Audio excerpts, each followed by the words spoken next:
Tutorials, we have briefly seen the Arduino Uno.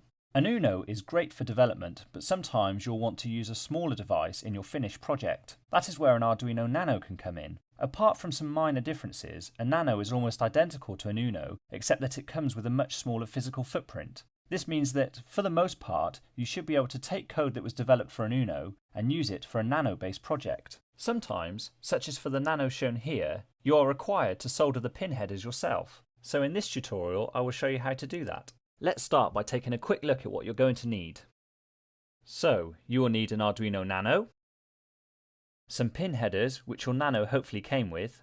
If not, you will need 2 in 15x1 and 1 in 3x2 configuration, a breadboard, a soldering iron with a fine tip, some good quality solder, some soldering flux, such as the pen and rosin-based flux shown here, something to clean your soldering iron with, such as a brass or wet sponge.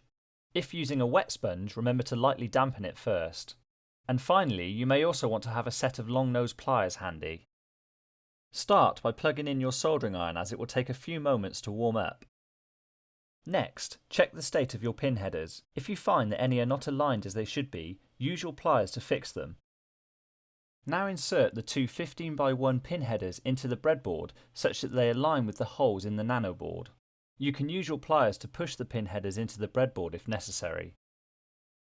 Now you can insert the pins by placing the Nano on top of them. The board should fit nicely. If it doesn't, it may be necessary to remove the board and tilt the pins slightly before trying again. It should not be necessary to bend the pins. Your soldering iron should now be ready to use. Firstly, clean it by wiping it on the sponge to remove any debris. Then briefly dip it into some flux and mount a small amount of solder onto the tip. This solder will not be used to attach the pins, it just helps to ensure good contact. Apply some flux to the pin headers. Place your soldering iron onto a pin for a second or two. Feed a small amount of solder between the pin and surrounding pad and hold the soldering iron for a second or two before removing it. Repeat this for all 30 pins.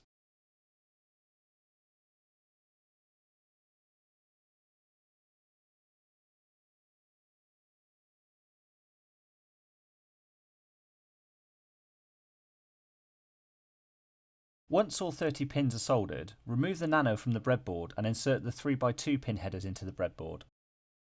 Place the Nano onto the pins as shown, noting that they enter through the other side this time. Now use the same process to solder these 6 pins.